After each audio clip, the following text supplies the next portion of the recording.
se retrouve pour analyser ensemble, dans cette première vidéo, le lore de Fortnite. Alors ça ne sera pas du tout, les gars, dans la playlist sur la série de vidéos sur le jeu en question, ça ne sera pas dans cette playlist. Ça sera dans une autre, que je vais nommer le lore de Fortnite. Donc, on a un nombre de 5 chapitres, on a un nombre de 27 saisons. C'est quand même beaucoup. Mais on commence. Chapitre 1, saison 1. L'île de Fortnite. Donc du coup, les habitants de l'île de Fortnite vivent en paix ici depuis très longtemps. Sur cette île, on peut trouver des plaines, des montagnes, un grand lac du nom de Loot Lake, mais aussi deux fermes, Anarchy X et Fatal Fields, ou encore Pleasant Park, une ville dans laquelle les habitations entourent un terrain de football américain, ainsi qu'un petit parc avec des bancs. Les lieux-dits de cette île sont Riddle Row, Crazy Grove, Musty Myers, Lonely Lodge, une forêt du nom de Willing Woods, ainsi que l'usine de Flash Factory. Chapitre 1, saison 2, Tilted Tower.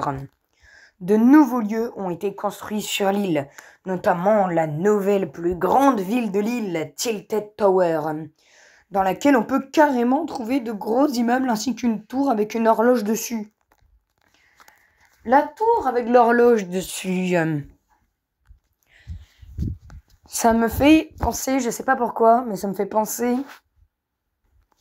à la tour de Stark Industries dans Marvel, donc la tour des Avengers. En gros, là où se rassemblent les Avengers une fois qu'ils ont terminé leur mission, et ben la tour de Tilted Tower me faisait un peu, l'idée de la description me faisait un peu penser à cette tour-là des Avengers. Donc sinon, c'est tout. On peut carrément, oui. Ainsi qu'une une case a été créée au nord-ouest de l'île et elle s'appelle Junction.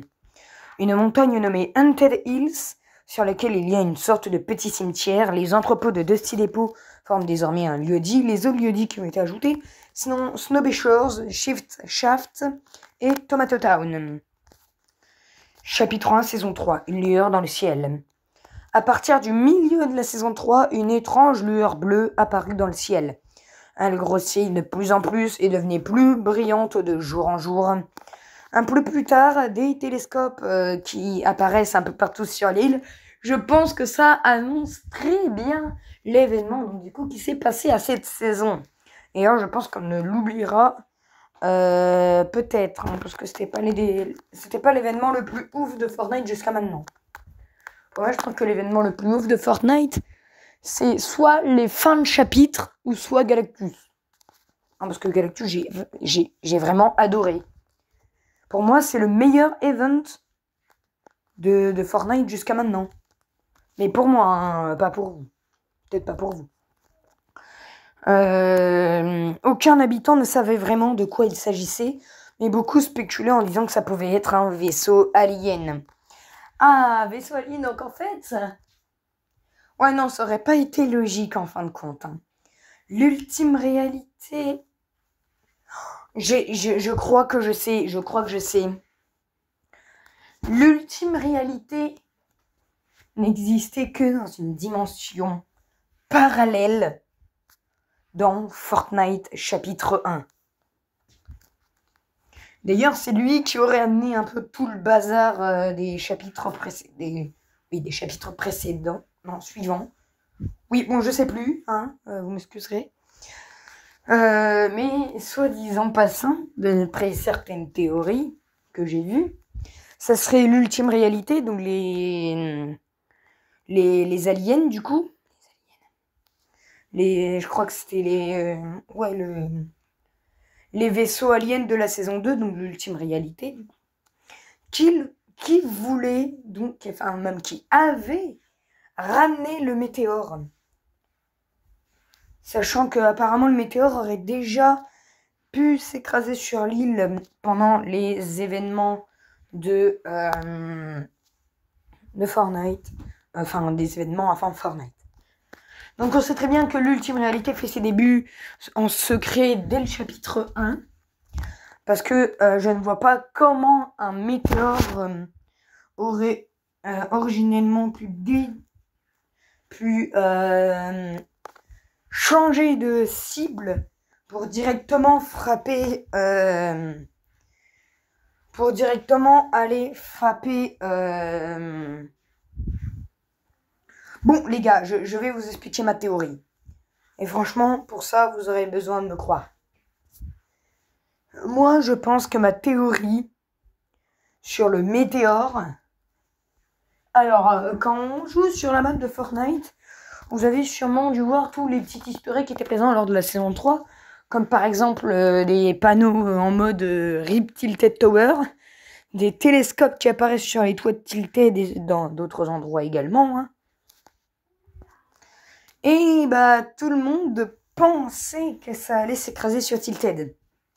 Sauf que non. Et ma théorie, c'est que les 7, du coup, qui étaient à l'intérieur, donc du coup le 7 des visiteurs, le visiteur, aurait dévié la trajectoire du météore rien qu'avec sa pensée ou rien qu'avec peut-être, je sais pas moi, peut-être qu'il pouvait piloter la capsule à distance avec son esprit, je sais pas, je connais pas. Je connaissais pas ce personnage-là à cette époque parce que j'ai jamais joué à cette saison et surtout à ce chapitre. Donc pour moi, la simple et bonne, je pense, théorie serait que le visiteur aurait donc, entre guillemets, trafiqué le module de contrôle du météore pour qu'il n'aille pas s'écraser sur Tilted, mais bel et bien sur l'espèce d'usine de Steel Depot du coup.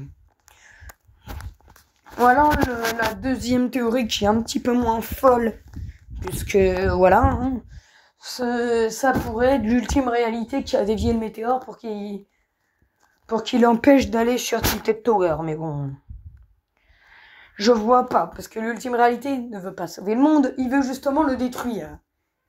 Donc déjà, s'il aurait détruit Tilted Tower, ça aurait été un truc de bon déjà. Mais du coup, je pense pas que ça soit l'ultime réalité qui aurait dévié le météore ou qui aurait fait quoi que ce soit pour ne pas détruire Tilted Tower. Non, pour moi, c'est le visiteur qui aurait dû dévier le météore pour atterrir à Dusty Depot. Et au final, se faire étudier comme centre de recherche. Ah, c'est dégueulasse. Donc, il y a également plusieurs mini-météores qui se sont écrasés sur Tilted Tower.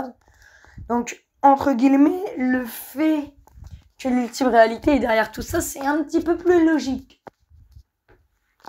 Mais derrière le gros météore qui s'est écrasé sur Dusty Depot, c'est du coup le visiteur qui y avait à l'intérieur. Donc du coup, le visiteur aurait donc dévié la trajectoire de son météore à lui pour aller s'écraser autre part et pas menacer la stabilité humaine. Mais bon, on va voir que ça a quand même tué pas mal de monde. Non mais littéralement, hein, ça a tué des mondes. Ça a vraiment tué plein de monde. Et littéralement, c'est ce que je m'en souviens.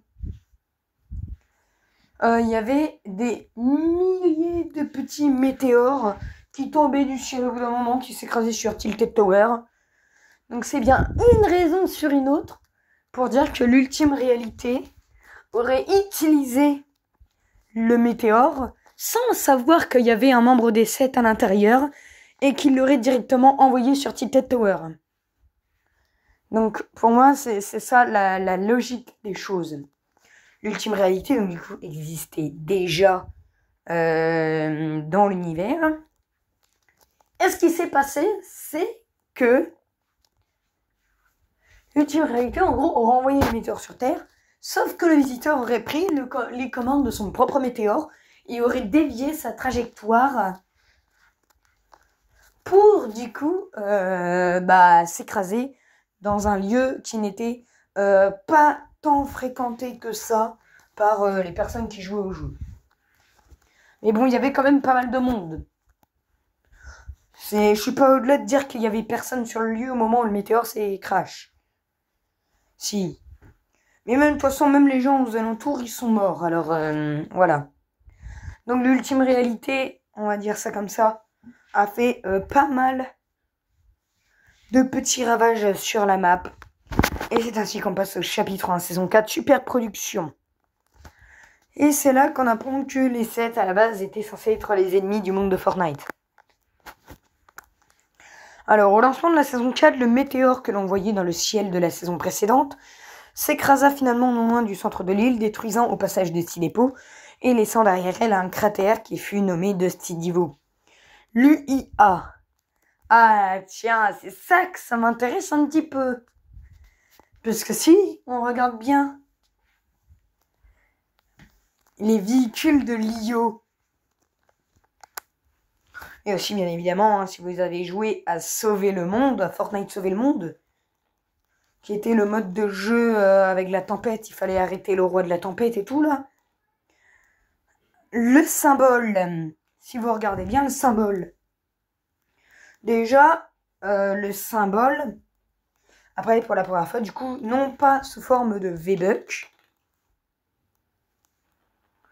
mais sous forme de porte. Oui, vous avez bien compris. La première fois que ce symbole apparaît, c'est sous la forme d'ouverture de porte dans Fortnite Sauver le Monde. Donc du coup, ce qui s'est passé, c'est que du coup, on sauvait le monde, tatati tatata. Au final, au début, on arrive à une porte. Il y a plein de carcasses qui nous suivent. On arrive à une porte avec ce fameux symbole. Et c'est là qu'on en apprend une fois à l'intérieur à qui appartient la société qui a ce symbole. La société qui a ce symbole, écoutez-moi bien les gars, c'est Wintertech. Wintertech, hein, c'est celui qui est à la base de la construction de l'île. Apparemment, c'est eux qui auraient construit toutes les villes, tous les bâtiments, tout sur l'île de Fortnite. Et apparemment, c'est même eux qui auraient créé carrément le monde de Fortnite. En gros, sans Wintertech, rien serait possible. C'est juste une théorie, une simple théorie. Franchement, j'adore le fait que cette théorie soit approuvée. J'adore aussi le fait que l'ultime réalité apparaisse dans l'histoire dès le chapitre 1. Dès le chapitre 1, saison 3. Et on a aussi quelques petits indices directement en saison 1 et en saison 2 pour ce qui va se passer en saison 3. Dont les leaks. Leaks très intéressants d'ailleurs. Hein. Et sinon, voilà. Voilà. Du coup, c'était Valgamer. Je vous dis ciao pour cette mini théorie. Et attendez. J'ai oublié de faire le truc le plus important de la journée.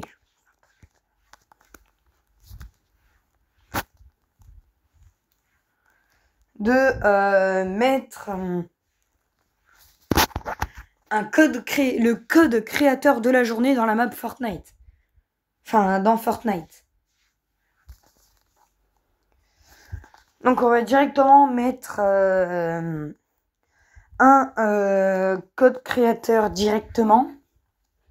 J'ai hâte, les gars, de...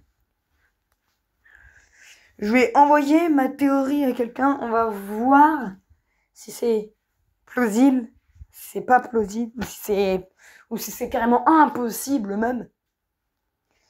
Mais pour moi, la déviation du météore aurait été causée un petit peu plus loin.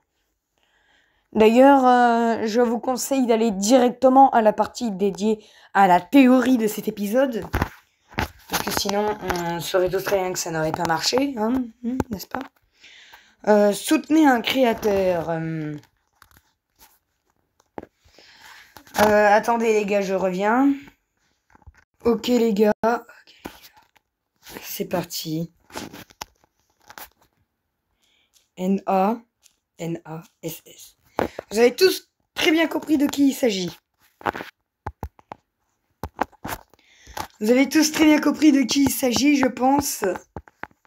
Je pense que oui, je pense que non. Oh, il y a Spider-Woman qui vient d'arriver, tiens.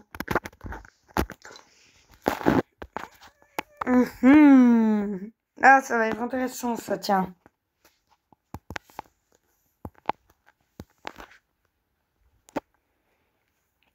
Du Capitaine Crochet, du Maléfique et du... Ouais, non mais j'adore. Moi qui suis un grand fan de Disney, j'adorerais avoir ces skins-là un jour.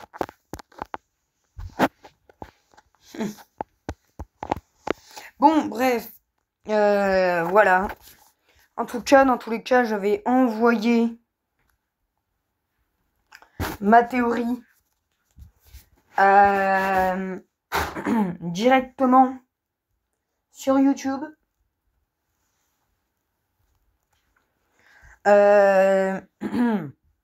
J'espère que la théorie est bonne. J'espère que la théorie, vous l'appréciez un petit peu en quelque sorte.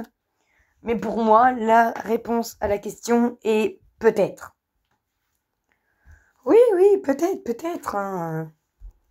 C'est peut-être vrai, mais c'est peut-être pas possible en vrai que l'ultime réalité soit déjà là, alors que normalement, il débarque uniquement en fin de saison 2. En fin de chapitre 2, pardon.